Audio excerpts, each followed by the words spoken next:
Hey, we're All live, right. guys. We're live. I'm Jeff with eBay Addicts, and today my guest is Infinite Flip. How are you doing today, brother? Good, man. Good. How are you? Oh, I'm doing all right, man. I'm doing good. So go ahead and introduce yourself. Tell everybody in the audience who you are, where you're from, and tell them what it is that you do. Sure. Yeah. So my name is Skasa Sato. So I figured we can go by Infinite Flip. That's a lot easier. It's a lot easier to pronounce, a lot easier to spell. I'm from Atlanta, Georgia. My wife and I are full-time resellers. She focuses mostly on Poshmark, eBay, and Mercari, and I'm pretty much exclusively on Amazon. We've been full-time really just since COVID. COVID kind of like nudged us in that direction to go full-time and to just take the dive. So we've been doing that for over a year, but we've been selling since 2018. Yeah, 2018. Yeah, so a couple of years, but full time this last year completely though. Okay, awesome. So kind of tell me a little bit how did this come to be? So what were you doing before you became a full-time reseller? I've worked in restaurants pretty much my entire life, like since I was like 18, and then around I think when I turned 31, I got my real estate license. So I realized then that I kind of really heavily valued my freedom and my time, being able to kind of work for myself also. But with real estate, you're kind of in charge of your life, but you also have clients, so you have to kind of manage that. I sort of wanted a little more freedom, and I'd done some selling on eBay, like off and on, just like some random stuff around the house. And I figured, if I see people on YouTube doing it, so I was like, let's just give it a try. And then it just kind of snowballed from there. It was just like thrifting stuff, selling stuff from around the house. And then it just kind of grew into like retail arbitrage and then into Amazon. So it's just been this like slow build up for the last like 2 or 3 years, basically. Well, that's awesome. So you said your wife's a reseller, so she supports you. So it's not like you come home and she's like, "Get all this junk out of my Right. house right now!" Like, because there's some people, their spouse is not a reseller, and then Right. when they come home, they have all this stuff piled up. They just like panic, like, "What is this Right. stuff doing here in my house? Get this out of here!" And so you It's a said that mutual you're death pile, so it's fine. Like when you share the death pile, nobody has any blame. It's all right. yeah, we were in our apartment for a couple of years doing this, and then it just got to be a little too much. Like, I mean, the entire apartment was just consumed by boxes and toys and clothes everywhere. I have no idea how we managed to do it out of an apartment, but Yeah. we actually bought our first house last year, like literally 5 days before COVID like shut everything down. So we bought our house, moved in, and then the entire world shut down like a week later. But we bought the house with the intention of running the business out of it because it has a full basement. So we have two offices, a storage room, a packing room. So it really suits our needs. But it's just it's kind of crazy how like all this stuff fills our basement. And we're like, how the hell did this fit into a apartment, 2 years ago? And it's just like Well, growing and growing. I'm happy for you, man. You got two offices, you got a shipping station, you got a big. Here in Florida, we don't have basements, so it's like you have a big Right. basement to store stuff in. So yeah, it's like when I was in Kentucky, we used to have basements. I kind of miss having a basement. The only bad thing Yeah. is sometimes the basement would flood sometimes, so that was a disaster. So That's hey, that's funny you I should want to. mention that because that happened about 6 months after we moved in. Well, that's life, bro. Stuff The happens. entire So thing. yeah, Like, we're live. I wanted to give a shout out here to my buddy, the ATL Flipper, man. He just hit 1,000 subscribers the other day, and nice. our guest here lives in Atlanta as well. So maybe you can go by and Yeah. check him out. I Yeah. think I So messaged him on Instagram the other day. I think he and I are kind of in the same area. He's not too far from me, at least. There's like at least like half a dozen resellers that I know in Atlanta, which it's kind of crazy. I don't really run into that many on my sourcing trips. I mean, I've run into a couple here and there, but Atlanta has a large selection to source from, so yeah, there's really plenty for everybody. yeah, it's a big city, so Yeah. I understand. I don't really run into too many resellers when I'm out and about, but you Mhm. never know. You never know who you'll run into. So, Yeah. so tell me, man, I gotta get this. We got to get to the bottom of this. So, tell me, how did you get your wife on board to being a reseller? Was she a reseller first, and then she got talked you into it, or or No. did you just like started seeing your 90-day total and was like, hey, I Yeah. want some of that cheddar. Like, maybe hook me up. Help Well, me out. we were both working in at the same restaurant actually. So we've both been in restaurants pretty much our entire adult lives, and it's a grueling profession. So we were always kind of like looking for an escape route. And so once I started and she kind of started seeing the momentum, I think we were like at dinner one night just chatting about it. And I was just like, yeah, you should try Poshmark, like just start with that and see how that goes. And she started that night, and then it's just kind of become this bigger thing. But yeah, I mean, I think having someone on board with what you're doing definitely helps, because as you know, I mean, it like consumes your whole life. So as long as your significant other is on board, that makes a huge difference. Yeah, she started, maybe I'd maybe been selling for not even a year when she started, but I think she just kind of saw how the momentum builds and sees how, like, things come in and go out. It was like just like a light went off, and we were like, okay, well, if we can do this, can we scale this? And if we can scale it, can we leave the restaurant? Which was kind of the end goal all along. But yeah, she hopped on and she took to it like a duck to water. Oh man, that's nice. Yeah. I and my girlfriend, we've been dating for about 2 years, and after about 2 years, one day she was like, "You made how much in 90 days?" And so ever since, because I don't like broadcast my numbers like, "Hey, here's how much I made on eBay." She just happened to look, because I was listing items one day. She looked down at my phone and she was like, "Wait a minute, you made how much money on eBay in 90 days?" And of course, she didn't realize that there was cost of goods, there was eBay fees, and all this stuff. And now she's like, she hasn't had a real job now ever since. Like, she's just been reselling on eBay ever since. So I was just wondering, because for the longest time she was always like, "Why do you have this junk piled up in here? This is stupid." No one. And I would just kind of like roll my eyes, like, yeah, whatever. And because I'm like, this pays the bills. And then after a while, she was like, "Wait a minute, let me see that 90-day total again." She's like, "Give me that phone." And I was just like, "What is wrong with you?" And to the untrained eye, it looks like a hoarder's nest. If you don't know what's going on, you come in and you're just like, why is there all this shit piled up? But it's it's like if you look at my office and I'll have like a pile of stuff that I need to list, and I have stuff that's listed, and if someone else walks in here, it's like, what the heck is wrong with you? It makes sense to me. I know where things are going. I know where things need to be. It's and a normal person's like, "You have lost your ever-loving mind. What is wrong with you?" So, you have a serious problem. You have a problem. And I'm just like, no, I'm good. So let me say hello here to Sal HQ is here in the chat. The ATL Flipper says, "Yeah, we talk." I don't know. There aren't that many resellers here with all this inventory, but I'm not complaining. Man, there's inventory everywhere. I was just telling him before we went live, I've actually this past week or so just been getting rid of dead stock inventory of stuff that I have in my shed. I have like, I don't know, a couple thousand used DVDs that I couldn't sell on eBay for like $4 or $5 a piece, and it really wasn't worth my time listing. So I went and offloaded them locally. I got about 137 video games that I'm trying to sell locally on OfferUp today. So I mean, 95% of my inventory is on eBay, but I have a bunch of stuff that I try to list on OfferUp as well, because there's no shipping, there's no eBay fees, none of that. It's just cash. So we have a question here from the ATL Flipper. He wants to know, what is your biggest flip? So in the past, what has been your biggest flip, man? That's the thing. See, I don't really come across a lot of like Grail stuff. Like I'd say most of it's probably. I mean, I guess we can't count like a PS5, right? Because that's not like margin wise, it's not that great. But sale price, that's probably one of them up there. Tools, things like that last year were really good. I'd say like ROI wise, last year selling like chalk and board games on Amazon was just like through the roof.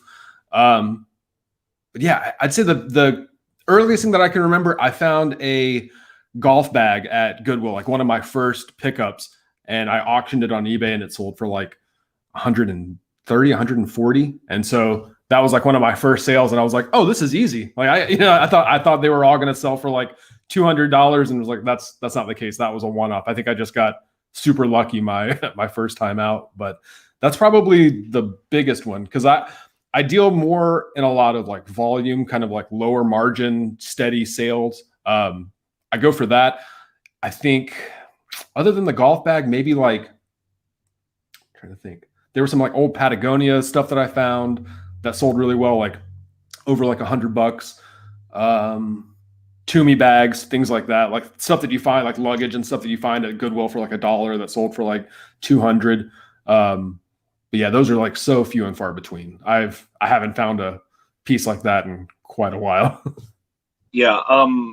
most of the items that I sell on my eBay store, items that are $30 and below, I would say. I think I heard my buddy Chris from Daily Refinement. He said that like 90% of all the sales on eBay are items that are $29.99 and below. So I don't mind if I can pick up an item for 50 cents and sell it for $20. I'll do that all day long. It don't bother me. It don't bother me every day of the week. Yeah, for sure. Yeah, it doesn't bother me in the least. And so I try to sell a higher volume of merchandise as opposed to higher ticket items. Because for me to try to sell one item for $100 versus me selling, let's say I go to the pawn shop and I pick up 10 of these DVDs for 50 cents a piece. And they're doing the shrink wrap, and I could sell them for $10 a piece on eBay, let's say, that I'm turning my $5 investment into $100 versus me running around trying to find, an item, let's say for $20 and try to sell it for $100.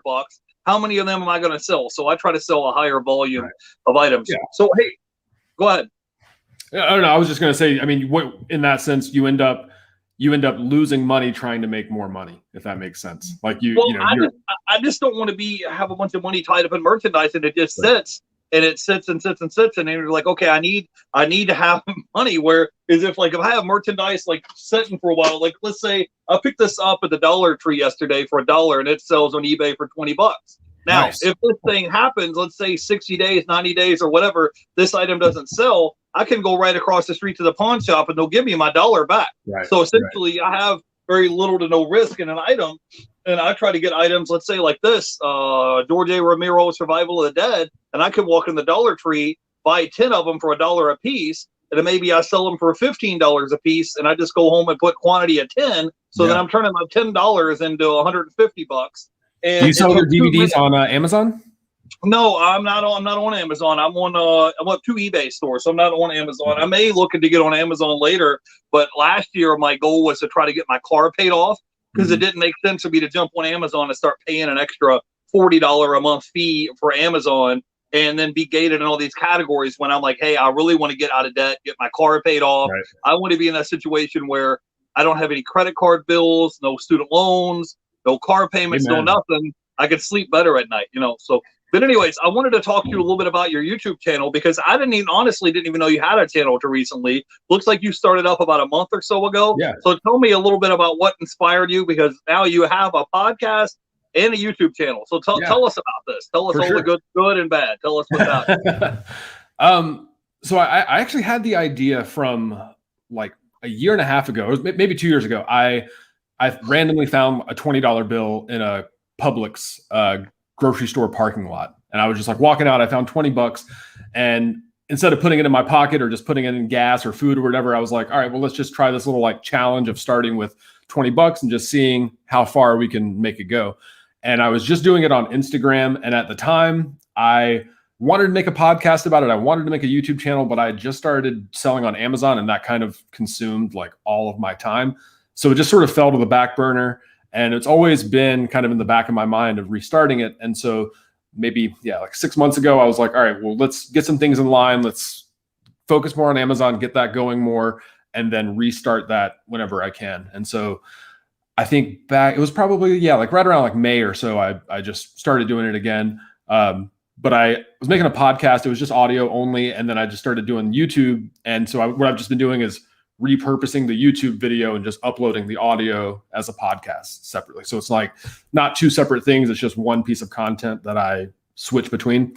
But yeah, I mean, it's just kind of cool. I think it's nice to kind of get me back onto eBay because Amazon was such a huge focus of mine that eBay just sort of like fell flat for a really long time. And I wasn't really thinking about it long term. So I was just sort of like, all right, well, what's something fun that I can do if I can take $10 to like a garage sale, a yard sale, or thrift store or something.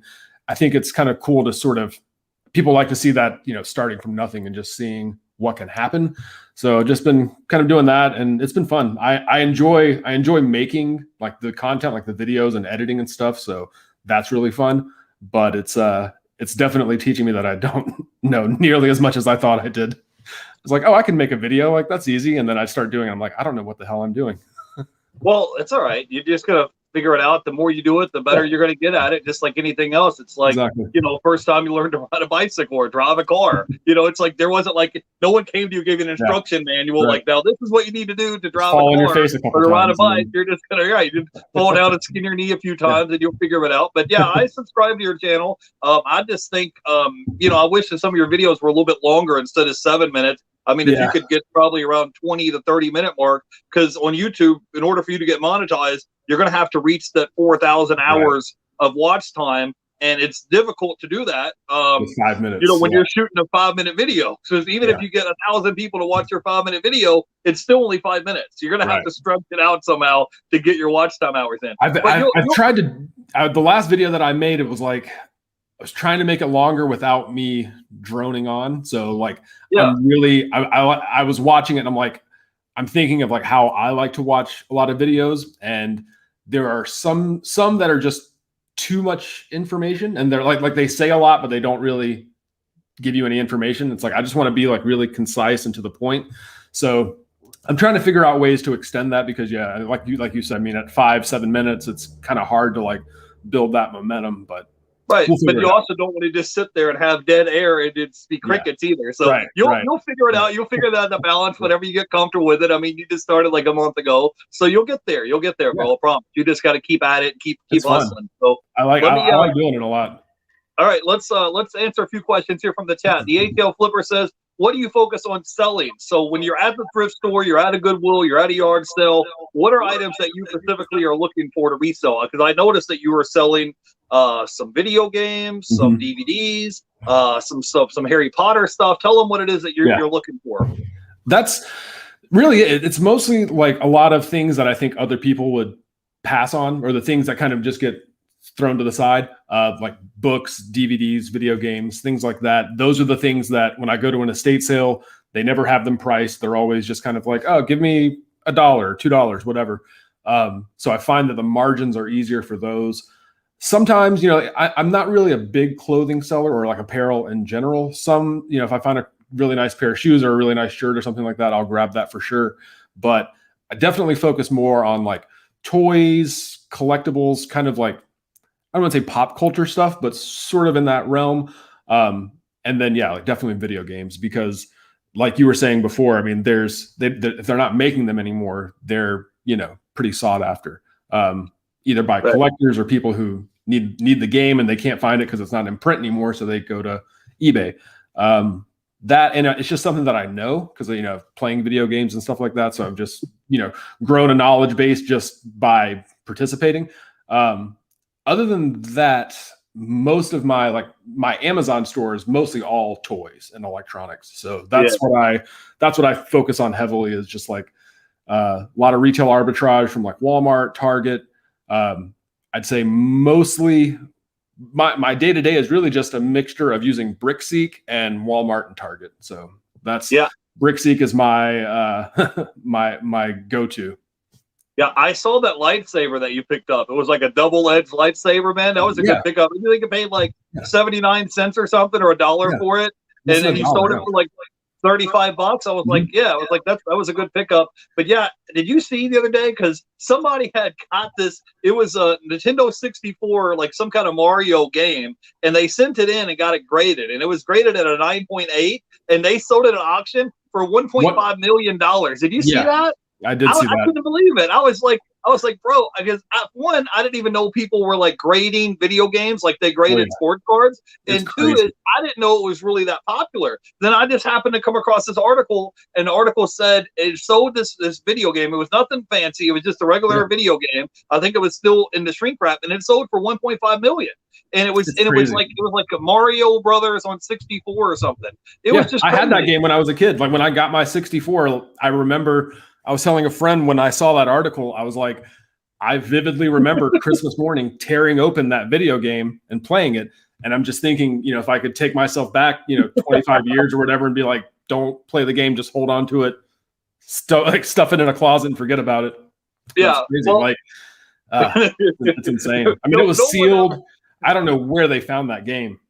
Yeah, but no one ever, like when you were a kid, you never even conceived that this video game was going to be able to resell for 1.5 million. Like it didn't make any sense. Like it was no just chance I'm holding on to ridiculous. That. Like if you could go back in time and you're like, hey, I'm from the future. I'm from the year 2021. This video game will sell for 1.5 million dollars. People would just laugh at you. They would be like, dude, I don't know what planet or what space you came from, but like it sells at Walmart for like $50. Like no one's gonna pay 1.5 million for it. Like it's just ridiculous. Crazy. So I mean, the collector's market is pretty insane. I mean, I know people that they grade a lot of like Zelda games, like Resident Evil, Pokemon games, especially. I mean, it's insane. And yeah, they treat them the same way you would like sports cards or sports memorabilia, autographed things. It's treated in that exact same style, which just shows that like the collector's market's crazy. Yeah, it's nuts, man. I wanted to say, hey to Sal. He says, I can't lie, I fell off eBay. Yeah, man. Well, the good thing is that you can do eBay on your time, on your terms. So you can go and pick it up, even if you're not listing consistently. You can just get back out there and do it, man. It's not really hard. I've been trying to get stuff in bulk. So let's say I buy 1,000 CDs for $400. So my buy cost is 40 cents a piece. Then if I could turn around and sell them for $10, $15 a piece, let's say $10 times 1,000, you got $10,000 worth of merchandise, and it's brand new in the shrink wrap shipped to your door for 40 cents a piece. So, just try to keep your buy cost low. And then, like I said earlier, I try to sell in bulk. So, I try to, not trying to make $100 on every ticket that I'm selling, but if I can sell 10 of those a day, now how much money did I have tied up in it? I had $4 tied up in it, and I'm turning $4 into $100. So you're just going to have to store and ship so well too, which is great. Yeah, they don't take up a lot of space. We have a question here. It says, Infinite Flip, how many products do you post on eBay weekly? So eBay and Amazon reselling, this is your full-time gig. How many items would you say that on average you list per week? So eBay, kind of like what Sal was saying. I mean, I've fallen off on eBay as far as like for my day-to-day business. Really, the only thing I list on eBay really actively right now are things for my podcast and my YouTube channel, or things that are maybe like one-offs that I'm either gated in on Amazon or there's not a listing for it. Like those random things that I just can't sell on Amazon. But I would say any given week, probably like 25 to 30 or so. Because what my wife does is she lists on Poshmark, and then she uses Vendu to cross list onto eBay and Mercari. So those listings, that's how we get our eBay listings up, is really just being cross listed from Poshmark. And then Amazon, like I sent in 40 units this morning, and then I've got another like 130 or so getting packed that I'm packing tonight. But that's really because I just primarily do FBA. So really for like my podcast, for instance, I list, whenever I get something new, I'll list it. The only other thing I've recently put on eBay are these Monopoly games. It's like an Animal Crossing Monopoly game that I've been finding. I think it just came out, but they're going for like $50 or something like that. And I just randomly found some really cheap at Walmart. So I've got those selling just because right now there wasn't an active listing on Amazon. There is now, but I just have them on eBay and I'm selling those. But yeah, usually for like one-offs or like things like Nike or Adidas that I'm gated in on Amazon, I just sell them there. But yeah, my goal is to try to get better at eBay, just because like it was one of those things. I'm really terrible at photographs, and I've just figured out a way to avoid that, and that's just using FBA, because with FBA I don't have to take any photos. I can just send it off to Amazon, and it makes my life a whole lot easier, because I am like god awful at photographs. Well, I'll tell you a secret, man. If you have items like this that are new in the shrink wrap, those are great. You can list them on eBay, and a lot of times they'll have the box art will already be on there. So you can use the box art. It goes by quick and easy. Yeah. Or you can just take a picture front and back. It takes 2 seconds. Boom, those are easy to. Yeah, that's why I like DVDs and video games, because you can just front, back, the disc. You're done. Yeah, you don't have to take a dozen photos. You're through with it. But you make the majority of your sales on Amazon or eBay? Oh, definitely Amazon for sure. All right, cool.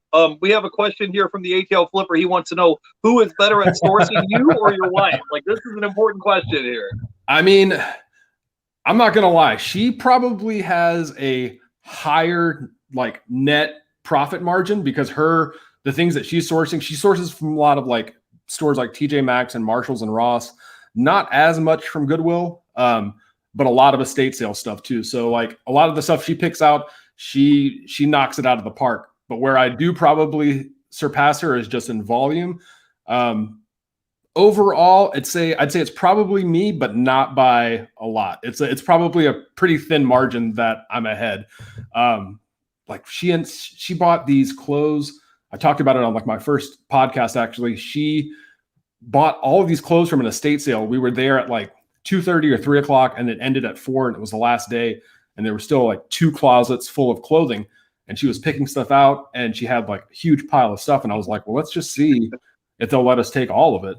And so we bought like, I think it was 160 for, I could be wrong. It ended up being like less than $1 for every piece. And she's just been like slowly selling off of that. It was just like, that's my wife right there. His wife comes in the chat. Says, don't worry, his wife is better at taking photos. I'm sorry. I couldn't stop. Couldn't help it. I wanted to give a shout out here to LKO Graphics. Keith is here in the chat. My buddy BK from the Rockies is here. And I wanted to give a shout out to the ATL Flipper and Sal's HQ. If you guys have questions for our guests, drop in the chat. I kind of wanted to get back into a little bit of your RA, retail arbitrage. You were talking a little bit about BrickSeek. Can you talk to us a little bit about it? Because I just feel like each reseller kind of has their own like niche, their own like little specialty. Yeah. And there's a good chance that I could be walking down an aisle, walk by a profit and not even know it. So can you drop some information on us and tell us a little bit about what you're looking for in retail arbitrage and what stores it is that you like to hit? Yeah. So BrickSeek, I think BrickSeek gets kind of a bad rep because if you have the free version of BrickSeek, it is wildly inaccurate, like almost to the point where it's not even usable. I found though that once I subscribed to the the extreme membership, I think it's like $19 a month or whatever, but it is well worth it. That being said, I think I'm also kind of spoiled in just the side or the area that I'm in because I'm in Atlanta. We have, I don't know, ATL Flipper can probably answer this more accurately. I would say that there's at least like 24 Walmarts in the like Atlanta area. There's 5 near me just within like a 10-mile radius. So BrickSeek is super helpful for someone like me because I have just a massive amount of stores to choose from. That being said, I just pull up BrickSeek. I look at, the markdowns per store. So there's 2 options. You can look at it from markdowns by store and go to an individual store and look at their clearance items, or you can just look at today's markdowns for Walmart and it'll sort of show you like a broad picture of what's clearance. And then from there, what I do is I just click on the item, say it's like a toy, like a Lego set for $10 or whatever. I'll just select it on BrickSeek, copy the UPC, and then just paste it into Amazon and then just go from there. And that's kind of my bread and butter is just sort of doing that. I'll do that at home and just sort of get an idea of like, okay, I need to look for this. I need to look for that.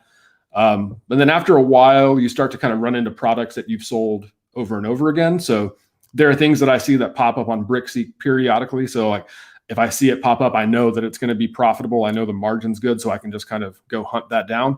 But that's really my game is to sort of like target things and just sort of like amass, quantities. So, because can you elaborate a little bit? Because I haven't used the BrickSeek platform. Do they send you like a little notification, like an app, and say, hey, this is like a Kmart special. You need to go grab these items, or you have to manually go in and search for the items you're looking for to see like what's on sale, what's discounted. Because a lot of times, especially at Walmart, they have items where it's like items are on clearance, but there's hidden clearance. Like for example, people will buy video games. Maybe it might be marked for $20, and then they scan it with their Walmart app, and it'll come up for 3 cents. So, I mean, there's items out there that's like that, but if you don't know what you're looking for, you'll walk right by it because on the ticket, let's say if I have something here, let's say like this one, for example, I picked this up at Walmart and on the clearance tag, it said $20.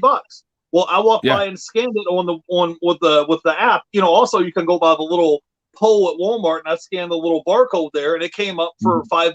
It was still sealed in the shrink wrap.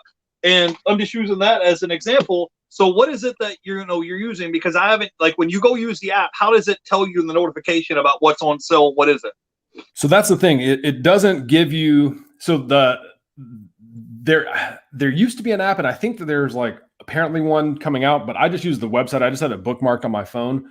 What I do is I just go up to the top and then I select, let's see, instead of, I can't really see it. It's okay. You can see markdown by store, or you can see today's markdown. And that's kind of, that's the two tabs that I use the most. And then what I'll just do is hit today's markdowns, and then you can select which store, and I'll just do Walmart. And then you just scroll through here and you see all of the products that are being, clearanced off. And then you can select it and it'll pull up the barcode and the price and how many stores have it. But I've noticed that once I subscribed to BrickSeek and paid the membership, I find the stock counts, like the inventory counts, way more accurate. But with the free version, I would pull up something and it would say, this store has 10 of them. And then I would go to that store and they would have none. So like, I've just noticed, it could just be coincidence, but I've noticed that like over the last year and a half since I've subscribed, that it's way, way, way more accurate. Walmart though is by far the worst as far as like consistency. Target, I've noticed, is pretty accurate most of the time, at least for me here. But BrickSeek's super valuable if you have a lot of stores nearby that you can source from. Like I have friends who live in smaller towns and they only have one Walmart, and in that case, it's not as valuable because you only have one store to go to. But if you have multiples, then it's definitely worth it. But the video games, I use BrickSeek as kind of like a guide, but with Walmart, I just scan everything. Like everything I see that has a barcode, I just scan it. Especially video games, because you seem to know already. Like I almost ignore the little yellow sticker at this point. Like when I see a yellow sticker that says $10, I'm at the point where like when I scan it and it's actually $10, I'm like, what? Like I'm surprised that it's actually accurate. I'm like so used to it being wrong. But right. Yeah, I use the Walmart app and BrickSeek. Those are like definitely two of my most popular tools. Yeah, well, what he's saying is, guys, each Walmart is different. So let's say I'm going down the store and I happen to see this item at Walmart. Two different Walmarts, maybe two different prices. Right. So you have to check each individual store that you go to verify the prices. And also on BrickSeek, can you verify that the item actually is in stock? Because there's thousands of people that go in and out of Walmart all the time. So how is it that you can verify if the item is actually in stock, or do you just got to go and you just kind of got to go? You got to go there and check it out for yourself. Talk to us a little bit about that. We got a question from Keith. He wants to know, what level of BrickSeek do you use? I use the Extreme membership. I think there's the free version, and then there's like a beginner package basically, and then there's the Extreme, and I just subscribe to the Extreme. The biggest thing that I think, again, because I never really used the first membership version that long, but I think with the Extreme membership you get like a day lead time as far as things showing up in your feed, so you might get a little bit of a head start. But yeah, I would say I have no qualms making back my money every month on BrickSeek. It's like, almost instantly. It's well worth it. Okay, cool. Now I want to ask you a personal question. You don't have to answer if you don't want to, but what is your monthly budget for you and your wife to pay all your bills every month? Because I think that's one hurdle that people have to overcome. Maybe they're used to working a 9-to-5 job and they're like, okay, I'm used to having this guaranteed paycheck coming in every Friday. And they're like, if I make the leap and I'm say deuces, put my 2 weeks notice in and leave and go become a full-time, entrepreneur, they're just like, I don't know if I'm going to be able to put gas in my car. I don't know if I'm going to be able to cover my bills. So how do you go about managing your personal finances? Like, what is your monthly expense that you have to cover every month? And I'm sure you have multiple different streams of income that kind of help cover that expenses, because both you and your wife are both bringing in income because you're both resellers. But at the end of the day, like, you sit down and say, okay, we're getting ready to go in the month of August. This is how much revenue we need to bring in to cover our expenses. And once we cover our expenses, then we're good. So kind of, can you talk about that a little bit? Sure. So I guess the way I'll put it to maybe help a broad generalized approach, I would say take your monthly nut, whatever that might be. if you're just looking at like rent, utilities, basic like living costs, or whatever it might be, even if that includes savings and investing, whatever it is, just figure that monthly nut out. And I would say to just save up at least 3, 4, maybe even 6 months worth of that nut, just so that you have runway, basically, like just so you have, a buffer to sort of last you a couple months, because that's what we did. We had, some savings, we had a little bit of, just regular cash from our salaries that we were working in the restaurant. And when I looked at, cash flow, as far as like how much we were bringing in on Amazon, I was like, we have enough runway lead time that we can substantiate this after the fact. So it's like, I wouldn't really say that we have a revenue goal necessarily every month. I mean, at this point, I'd say our Amazon is usually about 10 to 12K a month. This month, in the last like month and a half, has been exceptionally slow, just because, I think everyone's really slow around now. But I would say to just figure out however much you need to sustain and just have that saved away and socked away. That way you don't want to be, in a situation where you're kind of living month to month. You want to just have that lead time, have that cushion. That way you can work on your business, kind of focus on that, and not so much worry about your day-to-day expenses. That would be my biggest pieces of advice, because, if you look at a lot of people that try to do it, I think the reason a lot of people fail is they have the cash flow coming in, and that's great, but they don't have enough like saved up. So anytime anything, any curveball comes, it just flattens them. Even a flat tire, some car expenses, or whatever it might be, you get sick and you got to pay for a doctor's appointment. Those little things can throw a wrench in your whole system. So having that cushion and that lead time will make it a lot easier, I think. Now, when you generate revenue, when you make sales on eBay and Amazon, what percentage of the money do you reinvest back in your business to buy more merchandise versus how much do you like put away and say, hey, I'm going to put this into my like savings account or a rainy day fund or to pay your expenses? Do you mind talking about that? Because it's really important to reinvest your capital. Go ahead. Oh, for sure. Yeah. That's mandatory. It's, are you familiar with the book Profit First by any chance? Have you heard of it? No, I haven't read it. No. You should check. It's a really good book. Yeah. I read this book called The Richest Man in Babylon, and he talks about paying himself first. You know what I'm talking about? Mm-hmm. Oh yeah, for sure.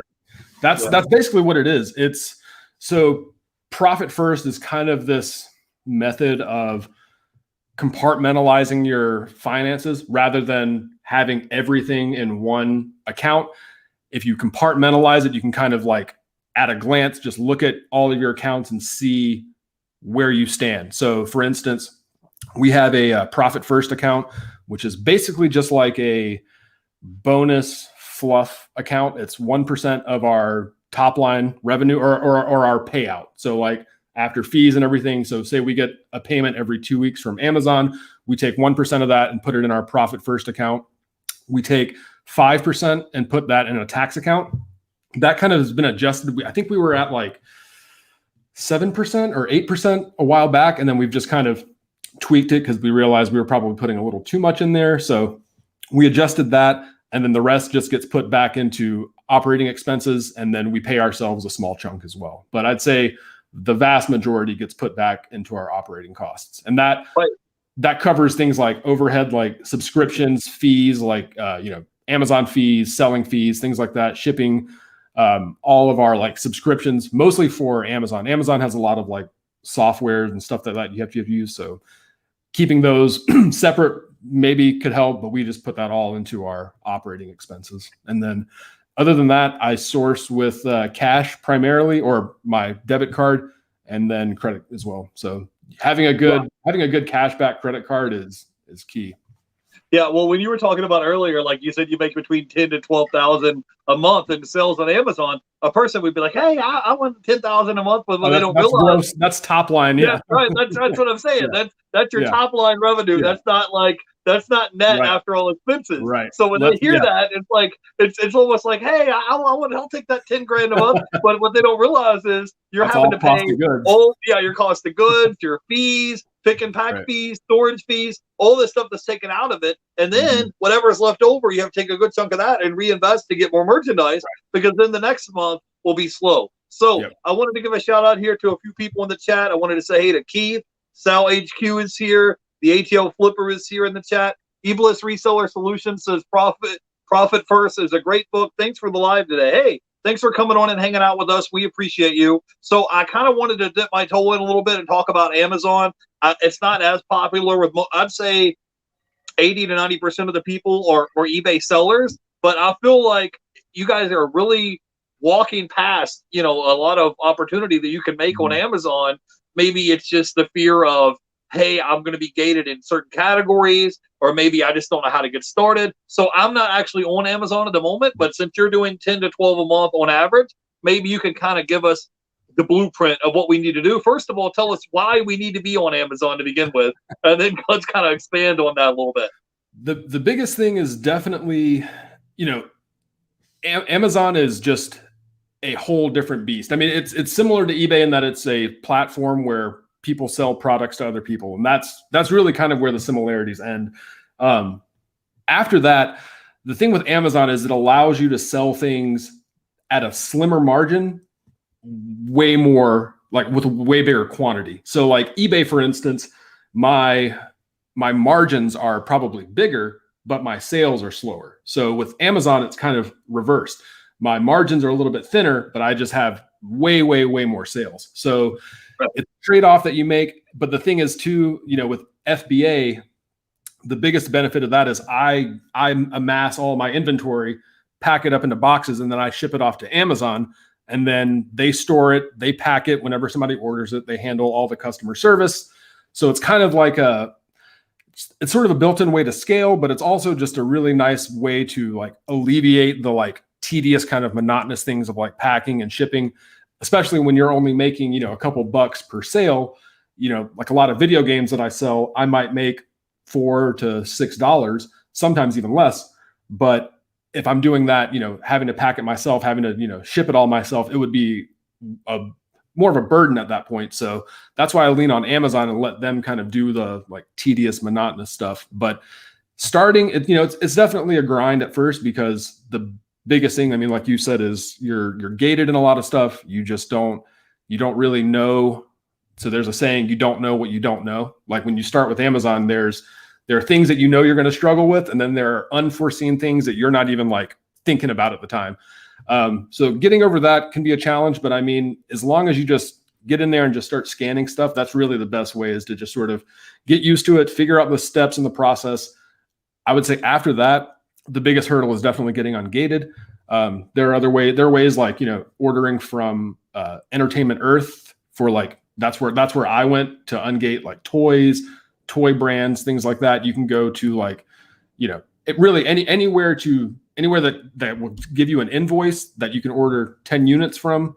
That's really all you have to do, and then send that into Amazon. You should get approved. I've heard that it's getting tougher for like certain brands or certain categories to get approval. I haven't experienced that, but I think I might have that's just because I've been on there for a little while. I know a couple newer sellers that are having a little bit of trouble getting ungated, but other than that, that's really it. I mean, it's just so much easier for me, at least, just because of the fact that I hate taking photos. So if I can just send it to Amazon, it's on their listing, and then I can just sort of like focus on other things. And it allows me, because I enjoy sourcing. That's like the most fun part, right? Is like going out and finding stuff in stores. Yeah. So if I can send that off to Amazon, that's more time that I can go and source, Walmart and Target, and not have to, be packing and shipping. Yeah, I was watching Thrift School yesterday. I don't know if you know who he is, but he's a YouTuber, and he was showing this, like, say it's this DVD that he pulled off the shelf, and he scanned the Amazon barcode, and he was like, boom, this is going to sell for $12.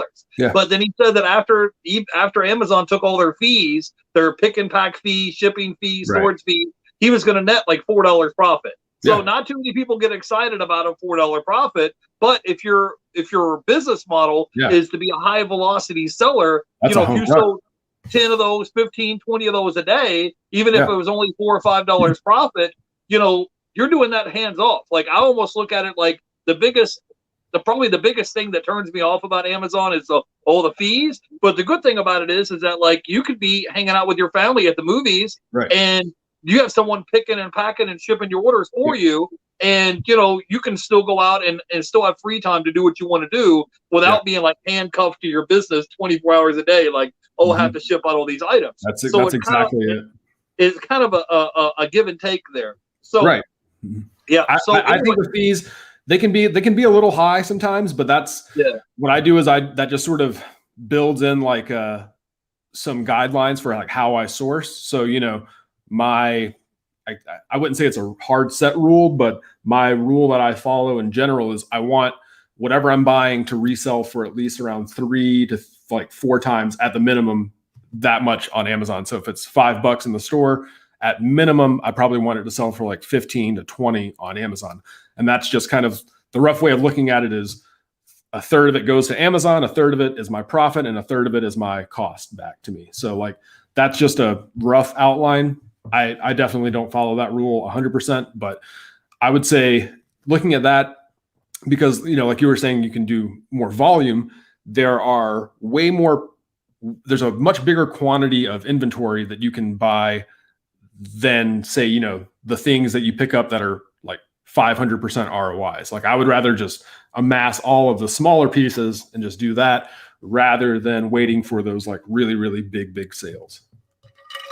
Yeah, I'm with you. So, talk to me a little bit about this because people are going to want to know. I'm going to be remiss if I don't ask you about this. Tell me about what your journey was between you quitting your full-time job to be a full-time reseller, and maybe give us your top 2 or 3 tips that would help somebody out. Maybe if they're in a similar situation, maybe they have a full-time job and they're thinking, man, if I just had this extra 8 hours a day and plus my hour back and forth commute, and I had those extra 8 or 10 hours back to me that I could go use to go sourcing, to list, shipping, and all this, maybe they're like, man, I'll be able to kill it. But at the same time, they're like, but I won't have this paycheck coming on Friday. So kind of tell me how did you kind of work through that a little bit?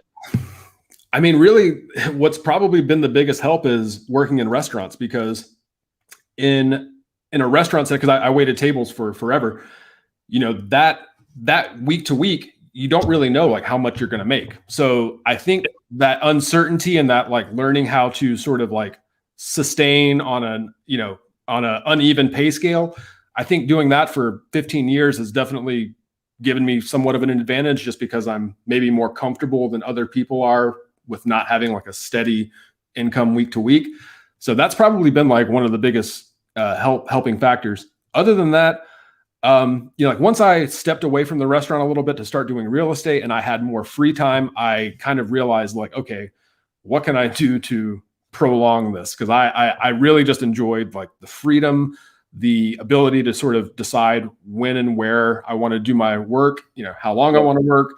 That was like my biggest driving factor. And so what I did for about 6 to 9 months or so before I like really, really went full time, I had cut down my hours at my regular job to about 3 to 4 days a week. So I had three days a week that I was just free to focus on reselling. So it was kind of like a way of dipping your toe in there and just sort of seeing how it worked. But in that downtime or in those off days where I wasn't at the restaurant, I kind of treated that as if it was like, do or die, make or break, like kind of pretending, if you will, to like, see how I could do this. And then once I realized like, okay, if I have these 3 days and I can make this much, then ostensibly I should be able to double that in a week if I had all 7 days to be able to do this.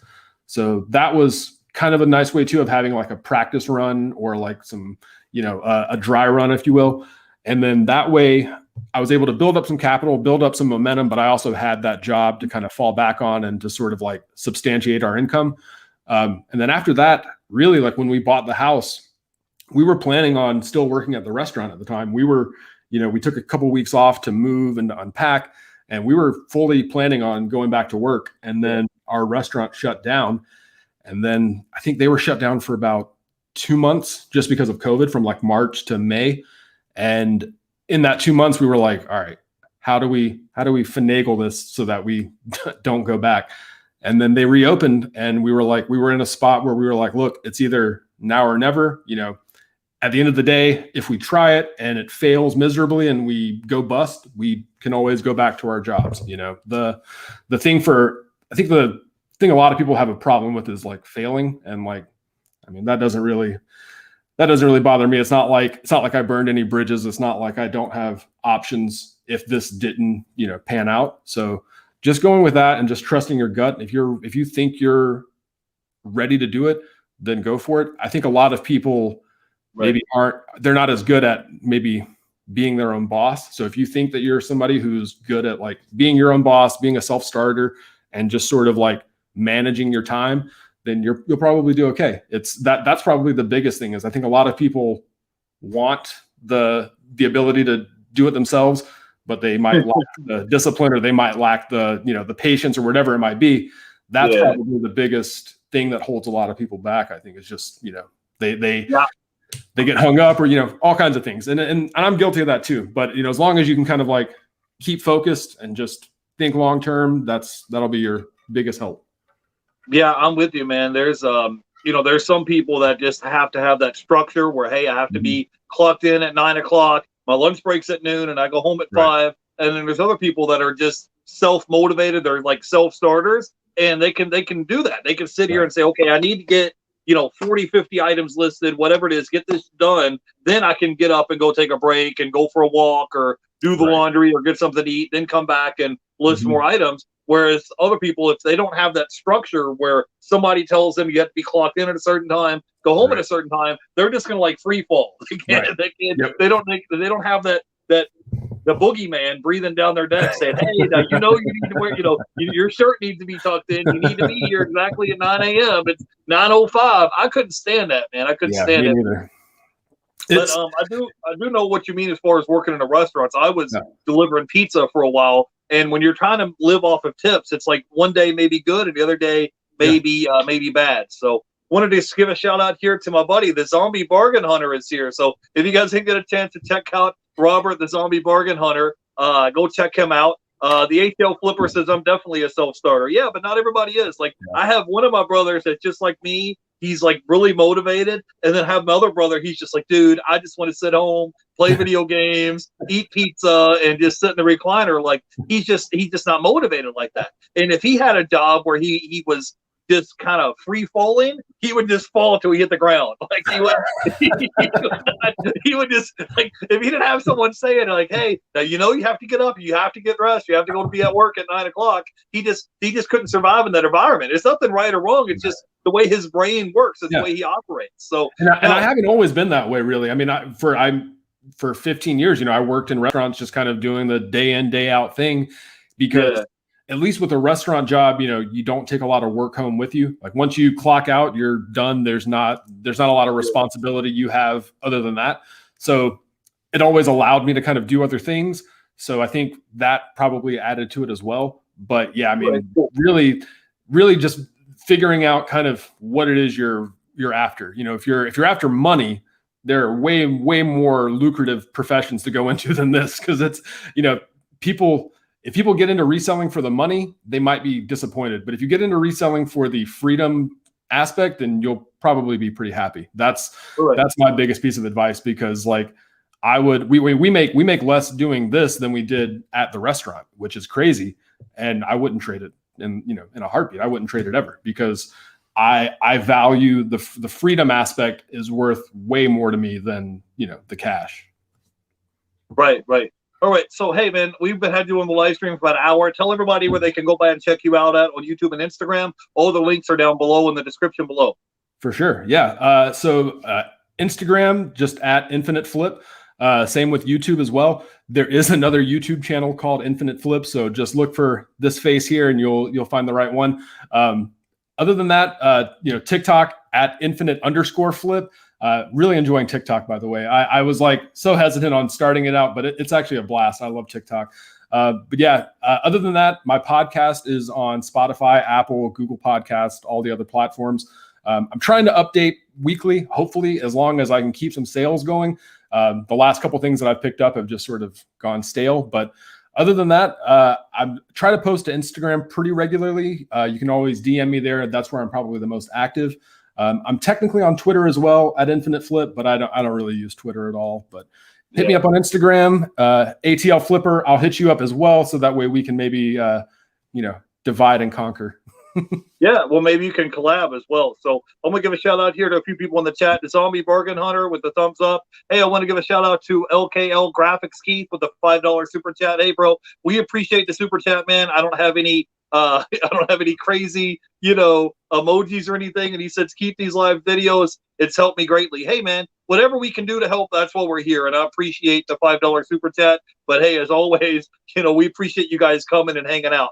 The ATL Flipper was here in the chat. I wanted to give a shout out to the eBliss Reseller Solutions. Sal's HQ is here, and Twin Pillars was here in the chat.